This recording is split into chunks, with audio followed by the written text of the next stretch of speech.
ஏன் சொல்லக்கூடாது? ஏன்னா தேர்தல் நேரத்துல மக்களுக்கான கருத்துக்களை வலிமையாக சொல்வதுதானே தேர்தல் நேரம்.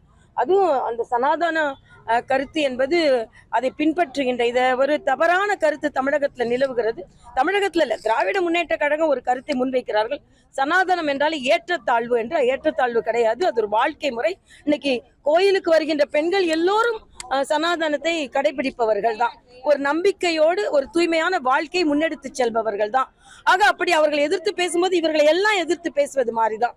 கொசுவை ஒழிப்பதை போல இன்னைக்கு கோயிலுக்கு வர பெண்களை கூட அவர்கள் தவறாக பேசுவதற்குத்தான் அர்த்தம்.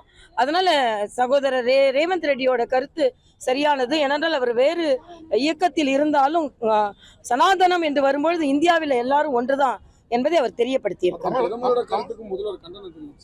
இல்ல, முதல்வர் கருத்துக்கு நான் கண்டனம் தெரிவிக்கலாம். இப்ப நீங்களே சனாதனம் பத்தி கேட்டீங்க.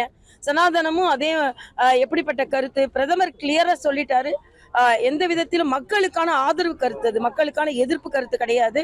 ஏனென்றால் 2006 மன்மோகன் சிங் பேசும் பொழுது இந்த நாட்டின் சொத்துக்களில் பிரதானமாக உரிமை சிறுபான்மையினருக்கு இருக்கிறது என்று சொன்னார். அதே மாதிரி தேர்தல் அறிக்கைக்கு எதிர்வினை தான் மரியாதைக்குரிய பிரதமர் ஆற்றினார். பிரதமரே கருத்து சொல்லல. தேர்தல் அறிக்கையில, காங்கிரஸ் தேர்தல் அறிக்கையில என்ன சொன்னாங்கன்னா, நாங்க எல்லாரோட சொத்துக்களையும் எடுத்து பிரித்து கொடுப்போம் அப்படின்ன மாதிரி கருத்தோடு அவர்கள் தேர்தல் அறிக்கை சொன்ன உடனே ஏற்கனவே இத்தகைய மனநிலையில் உள்ள காங்கிரஸ் இதை போல செய்துவிடக் கூடாது என்று தான் சொன்னார். அவர் மக்களுக்காகத்தான் பேசினார். ஆனா சிறுபான்மையினரை அவர் எவ்வளவு ஆதரித்து பேசினார் என்று இன்னைக்கு உத்தரப்பிரதேசல அவர் பேசினதை பார்த்தா நீங்க பார்த்திருப்பீங்க. சிறுபான்மை பெண்களுக்கு ஹஜ் பயணத்திற்கு செல்லும் உரிமையை அவர் தான் வாங்கி கொடுத்தார். இன்னைக்கு இவ்வளவு ஆண்டு ஆளுகின்ற காங்கிரஸ் ஒரு பெண்களுக்கு தனியா ஹஜ்ஜுக்கு போற உரிமையை கூட வாங்கி தரல.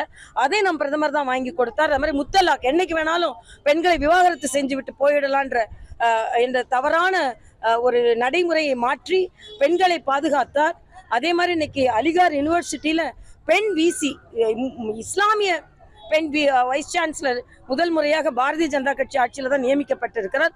பிரதமரின் குற்றச்சாட்டு என்னன்னா, வாக்கு வங்கிக்காக சிறுபான்மையினரை காங்கிரஸ் மற்ற கட்சிகள் பயன்படுத்துகிறது, ஆனா வளர்ச்சிக்கான திட்டங்களை நான் தான் கொடுக்கிறேன் என்று பிரதமர் சொல்றார். அதான் சொன்னார். இது நிறைய பேருக்கு ஒரு தொகுதியில 20,000 30,000 இருக்கு. அது திட்டமிட்ட சதியா நடந்திருக்கு. அது அதிகாரிகளை வச்சு தமிழக அரசு குற்றச்சாட்டு பண்றாங்க. இல்ல, அதனாலதான், ஏன்னா வாக்குகள் நீக்கப்பட்டது பத்தி திராவிட முன்னேற்ற கழகத்தை சார்ந்தவர்கள் எந்த கருத்தும் சொல்ல மறுக்கிறார்கள். ஏன்னா ஒரு சின்ன விஷயம்னா கூட உடனே அவங்க தான் அதிகமா குரல் கொடுப்பாங்க. அதனால ஆதரவு வாக்காளர்கள் நீக்கப்பட்டிருக்கிறார்கள் என்ற ஒரு சந்தேகம் எழுந்திருப்பது உண்மை.